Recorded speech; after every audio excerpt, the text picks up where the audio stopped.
Tervetuloa tähän uuteen videoon, jossa tarkastelemme Intuitiven ominaisuuksia, jotka liittyvät valokuvamuotokuvan kehittämiseen. Riittää, että siirrymme valikosta kohtaan muotokuva päästäksemme sivulle, joka on erityisesti omistettu muotokuvan kehittämisominaisuuksille. Muotokuvapaneelin yläosassa voimme havaita tekstin Ritratto AI, joka tarkoittaa tekoälyä. Tämä ominaisuus edellyttää toimijakseen aktiivista internetyhteyttä. Näin ollen kasvojen valon korjaustoiminnot, vasen ja oikea, nuorentamis, vanhentamis, hiusten volyymin lisäys ja ihon siloituspainikkeet. Juuri alapuolelta löydämme kasvojen muuntamisen pudotusvalikon. Kun se on laajennettu, me voimme löytää sen sisältä kasvojen yksityiskohtaiset ominaisuudet ja mahdollisuuden muokata niitä yksitellen erikseen. Heti alapuolella voimme nähdä vaaleanpunaisella painikkeet, jotka antavat meille mahdollisuuden tehdä tarkkoja säätöjä, kuten parantaa pupillia, valkaista kovakalvoa, lisätä huulten punaisuutta ja parantaa kulmakarvoja. Sen alapuolella on koko joukko painikkeita muotokuvan editointiin ja kehittämiseen. Intuitiivinen suodatin, jonka kohta näemme, syksysuodatin ja sitten koko joukko muita painikkeita, kuten kohteen kirkkaus, kohteen sävy, mahdollisuus nostaa tai laskea taustavaloja ja avata varjoja kohteessa.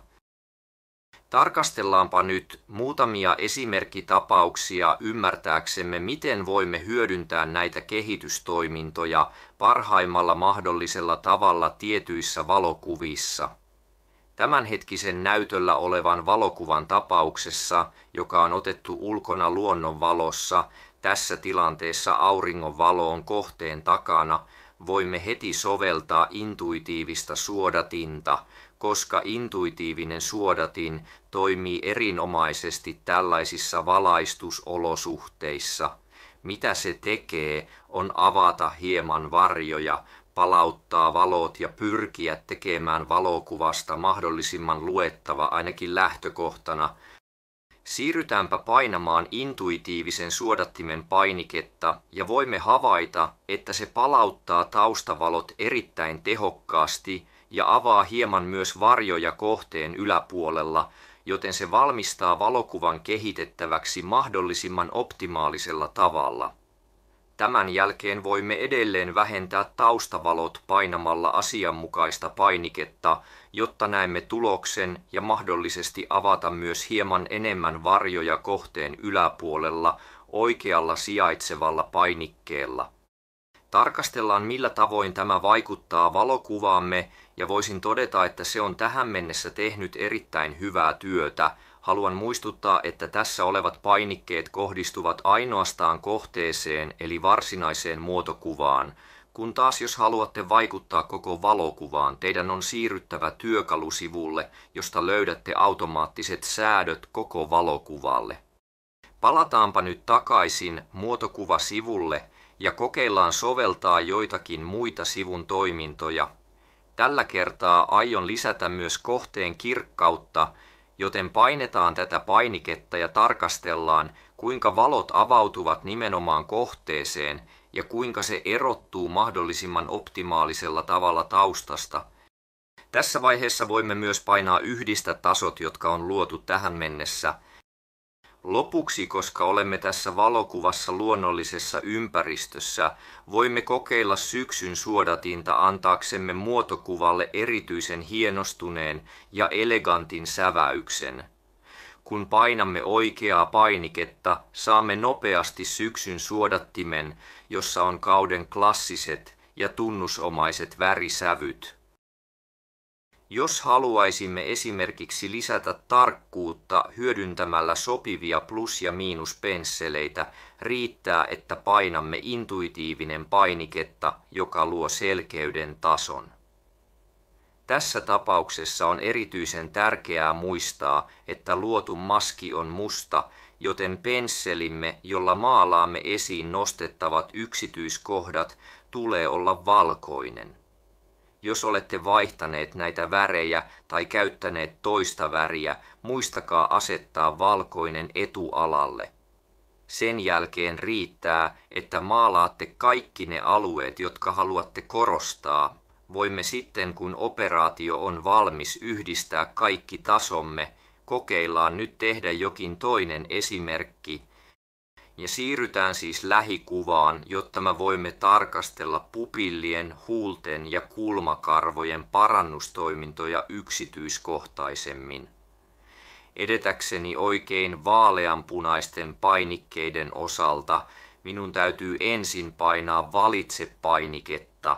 Kun olen painanut sitä, esiin tulee sivellin ja voin valita tarkasti alueet, joita haluan korjata. Valitsen siis silmien pupillit, jos haluan parantaa pupillia, ja valitsen kulmakarvat, jos haluan parantaa kulmakarvoja erityisellä painikkeella. Minun täytyy tehdä yksi asia kerrallaan, ja nyt olen painanut ja valinnut pupillit ja aion painaa paranna pupillipainiketta.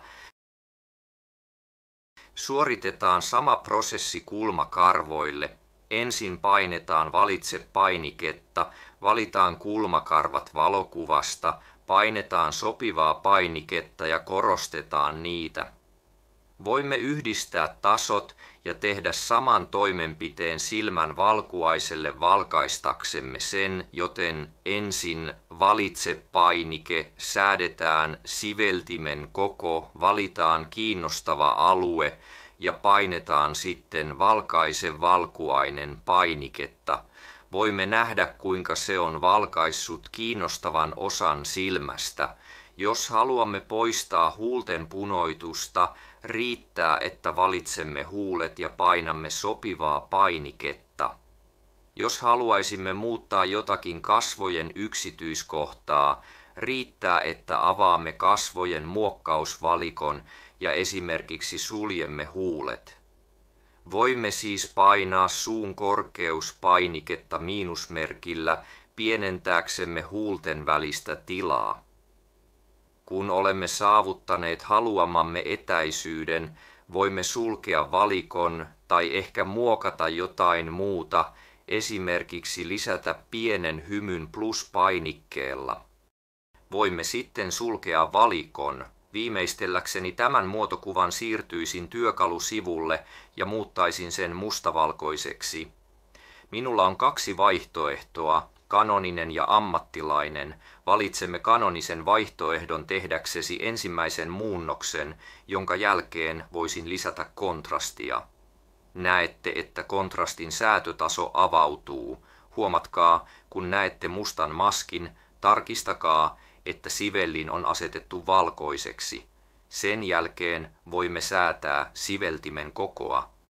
Kun olemme päättäneet sopivimmasta koosta, voimme aloittaa maalaamisen haluamallemme alueelle. Joten sekä kontrasti, tässä tapauksessa yhdistän tasot, ja sitten voin lisätä myös hieman selkeyttä. Sama ajatus pätee, joten käymme läpi kaikki alueet, jotka meitä erityisesti kiinnostavat. Erinomaista, sitten yhdistämme kaikki käytettävissä olevat tasot ja meillä saattaa olla tämä muotokuva valmiina tässä lähikuvassa. Voimme käyttää intuitiivista suodatinta kehityksen prosessin käynnistämiseksi, minkä jälkeen siirtyisin valitsemaan pupillien parantamista. Muistakaa myös sijoittaa ylimmälle tasolle tai jopa yhdistää kaikki tasot, mikä on paras mahdollinen tapa ennen kehitysprosessin aloittamista. Parannetaan pupillia ja tässä tilanteessa olemme onnistuneesti parantaneet pupillia. Voimme edelleen valita ja yrittää parantaa hieman kulmakarvojen ulkonäköä. Huulet näyttävät jo varsin punaisilta. Voimme parantaa hieman myös kasvojen valaistusta. Tarkastellaanpa tätä toimintoa. Täältä voimme korjata valaistusta oikealla puolella ja täältä vasemmalla puolella automaattisesti. Ensiksi yhdistän kaikki tasot yhdeksi ja sen jälkeen painan vasemmalle. Intuitive tekee yhteistyötä Photoshopin kanssa harkitakseen ja palauttaakseen minulle oikean tason kasvojen valaistukseen. Tämä edellyttää hetken odottelua, sillä se toimii internetyhteyden ja tekoälyn avulla. Se palauttaa meille tuloksen. Tarkastellaanpa millainen se oli aikaisemmin ja millainen se on tällä hetkellä. Se on hienosäätänyt valoa kasvoilla. Voimme painaa kohteen sävynäppäintä Ja sitten voisin todeta, että voimme siirtyä seuraavaan muotokuvaan. Tässä esimerkissä voimme kokeilla näitä erilaisia painikkeita. Kokeillaan sileää ihoa, joka puhdistaa muotokuvan. Näette ennen ja jälkeen. Seuraavassa valokuvassa voimme testata nuorennuspainiketta, joka on varmasti käytetympi kuin vanhennuspainike. Nämä ovat toimintoja, jotka vaativat hieman aikaa toimiakseen, koska ne toimivat internetyhteyden ja Adoben pilvipalvelun kautta. Kun se on valmis, se palauttaa tuloksen ja voimme nähdä ennen ja jälkeen, ja todellakin kohde on nuorentunut. Voimme jopa antaa sille pienen hymyn. Ja tässä esimerkissä voimme myös painaa sileän ihon painiketta ja tarkastella, mitä se on meille palauttanut tuloksena. Me voimme kokeilla myös kasvojen valaistuksen hienosäätöä. Mä teen sen oikealle puolelle, koska valo tulee kohteen oikealta puolelta. Ja huomaatte, että sitten avautuu uusi taso, jossa valaistus korjataan muotokuvassa. Voimme sitten yhdistää nämä tasot. Tarkastellaan nyt marionetin valmistelutoimintoa. Tämä toiminto on suunniteltu irrottamaan kohde valokuvasta. Käytännössä tämä prosessi luo uuden tason, jossa on ainoastaan kohde eristettynä muusta kuvasta, irrotettu kokonaisuudessaan valokuvasta, ja alemmalla tasolla on pelkästään tausta ilman kohdetta. Näin ollen se hyödyntää tekoälyä täyttääkseen kaikki ne alueet, jotka alun perin olivat kohteen hallussa. Tarkastellaanpa nyt käytännön esimerkkiä. Napsauta, valmistele, nukke. Odotellaan, että Intuitive ja Photoshop suorittavat tehtävänsä. Ja näette tässä generointi-ikkunan, mikä tarkoittaa, että se luo taustan kohteemme taakse. Kun operaatio on saatu päätökseen, meillä on ylimpänä taso, jossa on kohde, ja toinen taso, jossa on pelkkä tausta. Jos piilotan ensimmäisen tason, huomaatte, että taustalla on vain tausta, joten se on luonut valokuvan ympäristön ilman kohdetta. Tämän tyyppinen työ tehdään erityisesti tekoälyn ja taustan täytön avulla, joten voi olla, että eri tilanteissa se voi täyttää valokuvan toisella tavalla tehden virheitä ja jättämättä taustaa yhtenäiseksi, vaan ehkä lisäämällä esineitä tai muita kohteita. On täysin mahdollista, että tällaisessa tilanteessa riittää, että toistamme kyseisen toimenpiteen yksittäiselle esineelle, jonka tekoäly on lisännyt tahattomasti. Tässä tapauksessa se on toiminut erinomaisesti, joten voimme jatkaa marionettimme kanssa. Siirrytään siis Adobe Photoshopin ylävalikkoon, valitaan muokkaa ja siirrytään alaspäin kohtaan nukkemuutokset, jonka jälkeen valitaan se. Adobe Photoshop kokoaa kohteemme ja muodostaa sen ympärille ruudukon, jotta voimme soveltaa nukkea. Marionetti on suunniteltu kohteen muokkaamiseen tai manipuloimiseen, joten riittää, että asetamme ohjauspisteitä ruudukkoon. Tämän jälkeen voimme siirtää näitä ohjauspisteitä asettumalla niiden alapuolelle ja liikuttamalla haluttuun suuntaan. Tässä tapauksessa voimme muuttaa ainoastaan kohteen kehon kallistuskulmaa.